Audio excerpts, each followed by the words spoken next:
Doesn't following dress code strictly rob you of individual style expression? Now, I'm not saying individuality is always appropriate. There are definitely times when blending in is the smart choice. But when we always default to dressing down to match the lowest common denominator, are we limiting our own growth and self-expression? Picture this, you are at a funeral and half the men are in full suits, the other half in blazers and chinos. At a business casual office, one guy's wearing jeans and sneakers, while another's in a dress shirt and tie. At a wedding, the guests ranged from cocktail attire to what looks like weekend wear. What's happening here? Are dress codes disappearing, or are they just evolving into something completely different? This is episode 2 of the Thoughtful Style podcast, and today I want to explore a question that's been bothering me. In a world where dress codes are getting looser and more confusing, are we gaining freedom or losing something important? I've been thinking about this because of some comments I've been getting on my videos, and I want to share those with you and dig into what they reveal about how men think about dressing appropriately. Let me start with what I'm observing, and I'm sure you've been observing too. Dress codes today are more wishy-washy than they have ever been. The full suit, which was once considered casual wear, believe it or not, has somehow become this formal garment that many men think should be avoided in 95% of life situations. Business casual has become the default for most professional environments, which actually brings a big problem. Business casual might be the most mystified and vague dress code ever invented. I see men constantly confused about whether a tie is appropriate with a sport coat and cotton trousers. Some guys think a navy blazer is too formal for the office. Others are wondering if jeans are acceptable or if they can mix formal dress shirts with casual trousers and sneakers. There's a genuine confusion out there. And I don't think it's because men don't care about dressing well. I think it's because the guidelines have become so vague that they are almost meaningless. But before I dive into whether this is good or bad, I want to ask you something. Why do we even care about dress codes in the first place? First, think about it. Have you ever felt that uncomfortable sensation of being dressed wrong for an occasion? Maybe you showed up in casual clothes when everyone else was more formal. Or you wear a suit when everyone else was in jeans and t-shirts. That anxiety you feel? I think that's your brain recognizing a social threat. So here's my theory. We are social beings. Looking out of place marks us as outsiders, as people who couldn't read the situation correctly. That feeling is tremendously embarrassing and stressful for our brains. We want to fit in, we want to be part of the community, and unfortunately or not, it often starts with our appearance. I'm curious, have any of you experienced this feeling of not belonging because of how you were dressed? Because I believe understanding that feeling is key to understanding why dress codes exist. Let's be honest about why dress codes have value, because they do serve important purposes. First, dress codes make dressing easier when they are clear. If you know it's a black tie event, you wear a tuxedo.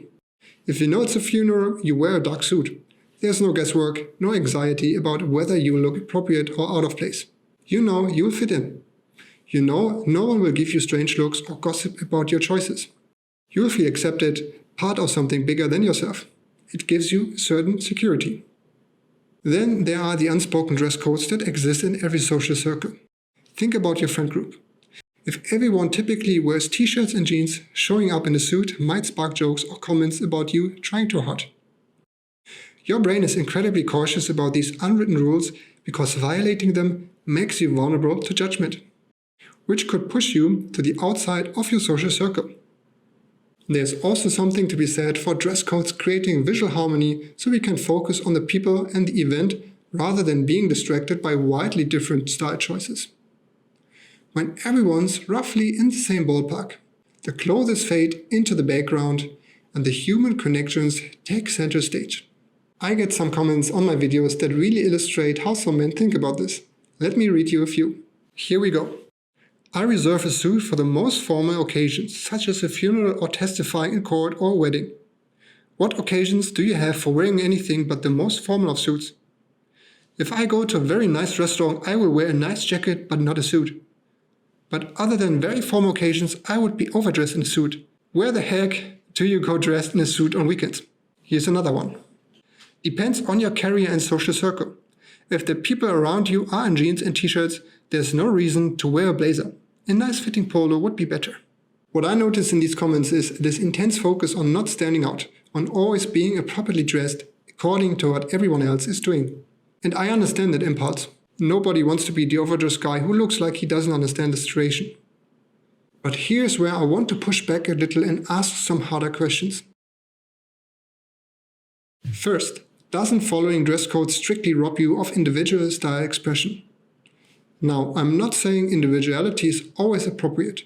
There are definitely times when blending in is the smart choice. But when we always default to dressing down to match the lowest common denominator, are we limiting our own growth and self-expression? Let me give you a historical perspective. Several decades ago, the suit uniform was much more present in business settings. Every man had to wear a suit. Those who naturally loved the look, and those who felt restricted by it for whatever reason. It was a one-size-fits-all approach. And here's what's interesting. We know from learning theory, whether it's language learning or learning piano, that motivation and love for what you are doing makes you better at it. The learning curve is much faster than when you hate something and are forced to do it anyway. Think about those stories of kids forced to study piano or violin by their parents.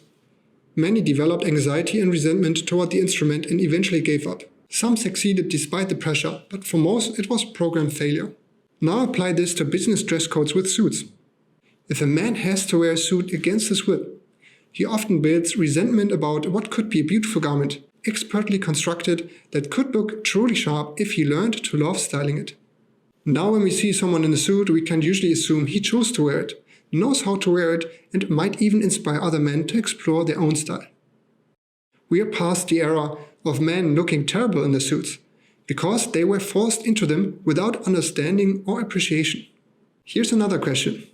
Isn't there strength in being able to navigate independently and develop a style that shows awareness of quality, color, texture, and formality levels, even when your friends all wear t-shirts and jeans? Sometimes it takes one person to inspire a group and set a good example. Breaking out of unwritten dress codes can build inner strength, character, and a certain kind of elegance. I think about Freddie Mercury creating a full mini-opera album with the Spanish soprano singer Montserrat Caballé. I assume she must have earned some critique to produce an album with a rock star as a classical opera singer. But they actually showed that different genres can be beautifully combined, that borders can be broken to create something more beautiful than following conventions. And here's something else I've noticed. When men feel free to choose how formal they want to dress, they often make better choices. They think for themselves and are not instructed or told by anyone. They are not just following rules, they are thinking about what works for their body, their lifestyle, their goals. The men who look most confident and stylish today aren't necessarily following any dress code perfectly. They understand principles, fit, color coordination, appropriateness, and apply them thoughtfully to their own situation. So where does this leave us? Are dress codes good or bad? Should we mourn their loosening or celebrate it? I think the answer is more nuanced than either extreme. I don't think dress codes are dying. I think they're evolving from rigid rules to flexible guidelines. And that evolution requires more skill, not less. When the rules were stricter, you could follow them without understanding why. Now you need to understand principles to navigate successfully. The skill we need now is the ability to read context, understand appropriateness, and make intentional choices within that framework. It's more complex than following rules, but it's also more rewarding because your choices reflect your understanding and personality. Yes, we have more freedom now. But with that freedom comes the responsibility to develop taste, to understand what we are doing, to make choices that serve both our self-expression and our social goals. And here's what I keep coming back to. Real confidence comes from understanding, not from rule following. When you know why certain choices work in certain situations, when you thought about what you want to communicate and how you want to feel, you carry yourself differently. You're not worried about whether you followed the dress code correctly because you know you've made thoughtful decisions. If you like these discussions and want to be updated about restyle and wardrobe building, join my newsletter where you'll get weekly insights about these topics. In the next video, we'll talk about my idea, fit is king, versatility is queen. What's my reasoning behind it and why it will benefit your wardrobe building? Check it out in the next episode. Thanks for listening and I will see you in the next video.